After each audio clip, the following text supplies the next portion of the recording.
was what made you originally start saying, I might need help with transitioning, career paths or in my current career, where were you before we started working together? Yeah, so it's funny because if you remember, I came to you probably about a year and a half ago, and we Mhm. did a resume redo Yep. and updated my LinkedIn profile. I made attempts to go out and start applying for jobs, punching through job applications Hmm. using that stuff, um, and I'll admit, Tim, it was a half effort at best because I was still hadn't made up my mind for sure to leave or not, and I was just kind of Yeah. poking around and fishing. Hmm. Um, and then, a year or so goes by, I came back to you guys and I said, look, I need deeper help than this because I'm realizing that a career search is much different than just poking around at job applications, right? It's going to require some dedication, some help. I'm going to need the assistance from you guys and the automation and things like that. Hmm. So, um, at the time there wasn't any additional opportunities within my current employer, so that's when I reached out to you guys and just decided to sign on for the help.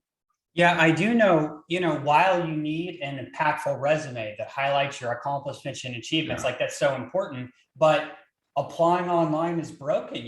That job board goes up, you got thousands of people that apply, even at the director and VP level. yeah, And, there's 1,000 people. And even if you have that best resume that's optimized, they might not ever read it.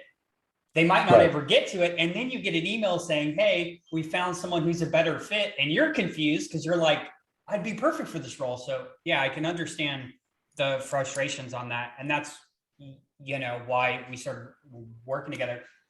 I ask everyone this, Chris, what did you find most valuable about working together? Because I do know it could be you got a massive salary increase.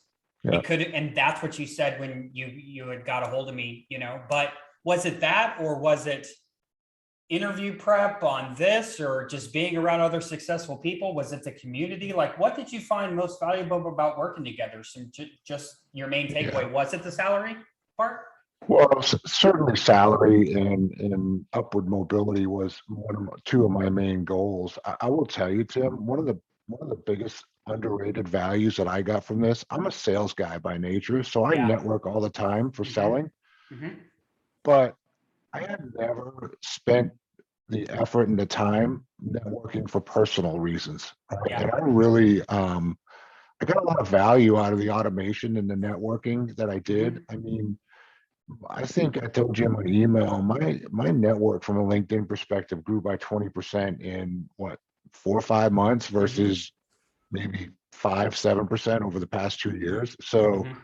for me, those are contacts now that I have that I've spoken to personally, that I've had some kind of personal interaction with. And I know it's not just someone I clicked accept for. I know if I need to go back to them and say, Yeah, hey, can you help absolutely. me with this? I have those now. And those are valuable to me. And not only that, not only from a job search perspective, but I plan, frankly, on using some of the automation stuff that you guys taught me as part of my sales roles going forward. Absolutely. Absolutely. Yeah. So, we have a saying in our program too, is network like you don't need a job. That's also Right. kind of how you want to approach sales, right? Is, hey, I want to try to best position my product or service, but I don't want to come off as salesy because Right. it doesn't work. So how do we do that? And it's good that while connecting with these people, you saw value in that. And yeah, that's amazing. And I'm glad everything, worked out for you, taking on the VP of sales role, and you got a Yeah. territory and you got to increase. And I'm glad too, when they push back a little bit, you use tactics and strategies that we talked about. And really, that alone accounted for a very significant increase, which is really awesome. And I'm really excited for you. Yeah, I think the biggest one that got us over the hump with the Mm-hmm. salary situation was the market rate discussion. Because Yep. the reality is they were looking at me as an internal transfer. It was a slam dunk. They felt like they Mm-hmm. could do what they wanted there from an offer. But when I pointed out to them that, look, I've already talked to and actually turned down offers for other VP roles at X, Y, and Z for market rates, Yep. and I know that you're going to have to pay the same thing if I don't take this job and you have to go externally. So And they're going to You know, spend 6 to 12 months getting that person up to speed yeah, on ramping up and everything. training. Exactly. Yeah. Yeah.